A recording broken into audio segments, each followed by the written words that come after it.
Hallo und schön, dass du wieder dabei bist. Ich bin der Martin und willkommen zu einer neuen Serie hier auf meinem Kanal.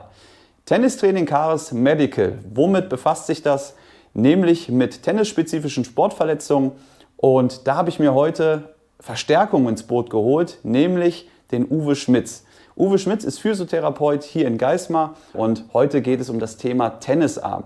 Tennisarm, relativ hartnäckige Verletzungen und alles, was es dazu Wissenswertes gibt, was ihr, wenn ihr einen Tennisarm diagnostiziert bekommen habt, was ihr machen könnt, wie ihr es vielleicht vermeiden könnt und was ihr vielleicht nach einer OP von einem Tennisarm machen könnt, das erfahrt ihr hier in diesem Video gleich mit Uwe. Also viel Spaß bei meinem neuen Video.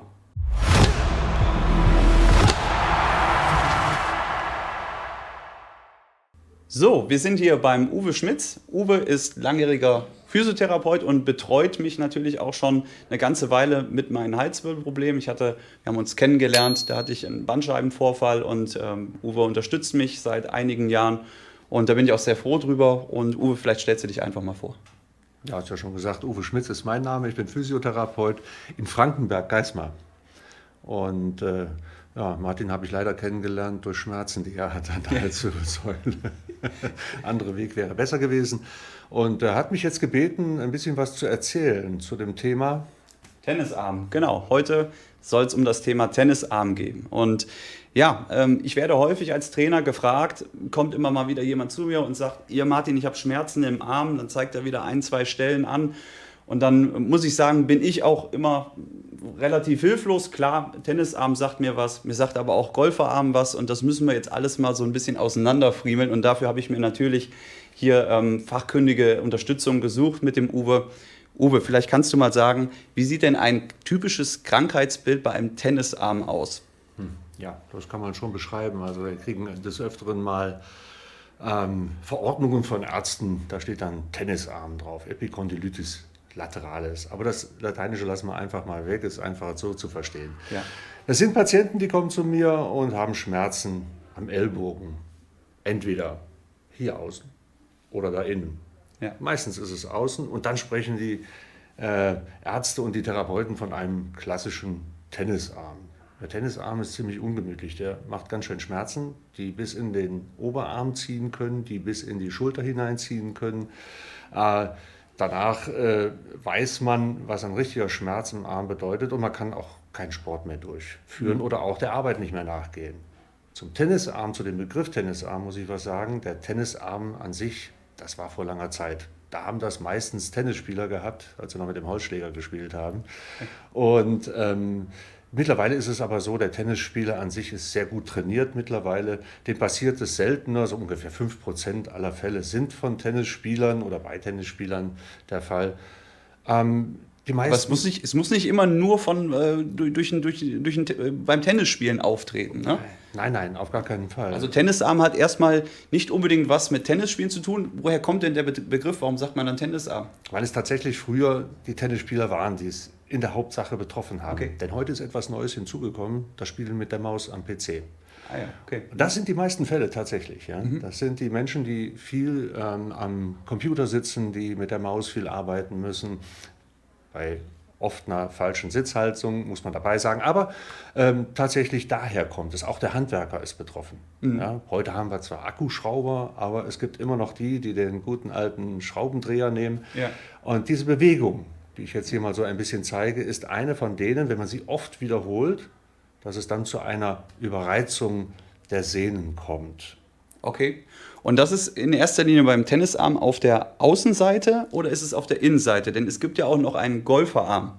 Was ist da der Unterschied? Ja, also bei dem Tennisarm sind es die oben liegenden Muskeln, die wir hier haben. Ich zeige es jetzt auch mal. Und zwar dort, wo die Sehne in den Muskel übergeht. Alle Muskeln sind mit Sehnen an Knochen befestigt, damit sie Hebelwirkungen ausführen können, damit wir unsere Arme bewegen können. Und genau an diesem Ort, an diesen Orten, da geschieht es. Das passiert oft durch eine unsachgemäße Haltung. Jetzt gehen wir mal zum Tennis des Schlägers. Ja. Also wäre so ein klassischer Fall quasi, jemand fängt an mit Tennisspielen, lernt die Technik nicht sauber auszuführen und kloppt einfach mal in der Woche 2 Stunden an den Ball, eventuell auch noch mit dem falschen Material. Thema Tennisschläger habe ich auch mal ein Video übrigens zugemacht, wenn euch das interessiert. Ich verlinke es euch mal in der Infokarte. Wie sieht das richtige Material aus? Aber kann so etwas einen Tennisarm auslösen? Tatsächlich kann es das, ja. Die falsche Haltung des Armes plus den Aufprallwiderstand des Balles auf den Schläger, diese Kraft wird übertragen in den Arm und der Arm muss es abfangen. Habe ich jetzt den Arm gestreckt, ist es etwas anderes, als wenn ich ihn gebeugt habe. Je nach Spielsituation habe ich beide Situationen, das weiß ich auch. Aber halte ich den Schläger nicht konform, also wenn ich den Ball nicht richtig treffe, gibt es einen erhöhten Rückschlag. Treffe ich den Ball mit dem Schläger in der Mitte, ist es wieder gut. Habe ich ihn weiter oben getroffen, verstärkt sich die Kraft auf den Arm. Ja. Das ist Physik. Ja, und da könnte man ja erklären, weil von der Logik her müsste dann ja eigentlich jeder Tennisprofi Probleme mit dem Tennisarm haben. Ja, das hat er bestimmt nicht, weil er ja sehr gut trainiert ist, von seinem Trainer angeleitet wird, das zu tun.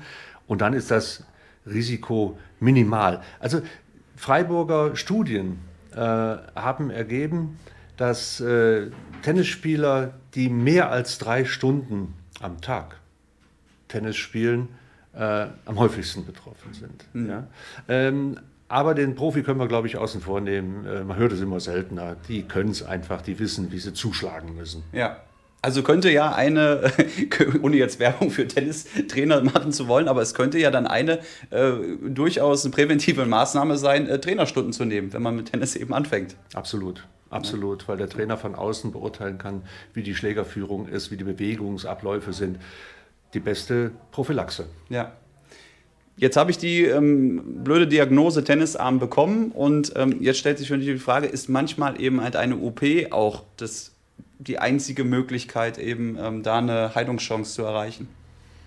Jeder Arzt wird erst einmal empfehlen, konservativ an die Sache heranzugehen. Das ist Tatsache.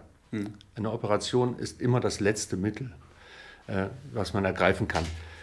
Operationen sind sehr selten. Und ich sage jetzt hier vor der Kamera, nicht häufig von Erfolg gekrönt. Das sind auch meine persönlichen Erfahrungen, das sind aber auch Erfahrungen, die man in einschlägigen Blättern nachlesen kann. Wie kann ich mich denn vor einem Tennisarm schützen? Vorbeugen, haben wir ja schon eben gerade gesagt. Klar, wenn wir Tennis spielen, richtige Technik und so weiter. Aber was kann ich aktiv tun, um eben da so ein bisschen auf der sicheren Seite zu sein? Tatsächlich kann ich die Muskeln trainieren und das sollte ich auch tun. Und ich muss sie situationsbedingt trainieren. Ja? Es macht keinen Sinn, jetzt ausschließlich Gewichte und immer höhere Gewichte zu stemmen. Nein, ich muss mich auf den Sport einstellen. Es müssen Widerstände dabei sein, plötzliche Widerstände dabei sein, dass der Muskel sich an solche Bewegungen gewöhnt. Und dann muss ein regelmäßiges Dehnen, aber da kommen wir ja in dem nächsten Teil drauf, ein regelmäßiges Dehnen stattfinden, eine Relaxation des Muskels stattfinden, damit der sich wiederholen kann. Und bei der Rehabilitation von einem Tennisarm, angenommen ich habe es gehabt und hoffe, dass ich es eben nicht nochmal genau das Gleiche. Tatsächlich genau das Gleiche, ja. Okay, gut. Dann danke ich erstmal dem Uwe. Wir haben eben gerade gesagt, wir wollen in Rehabilitation und eben in Prävention da ein bisschen was machen. Welche Übungen können wir machen? Und das wäre dann ein Thema für das nächste Video, was ihr im Anschluss dann auch von uns beiden bekommt. Ja, in dem Sinne, schon mal danke, Uwe, für deine Einschätzung. Und Gerne. Ich danke euch fürs Einschalten und bis zum nächsten Mal. Tschüss. Euer Martin und Uwe. Tschüss. Ja. Ciao.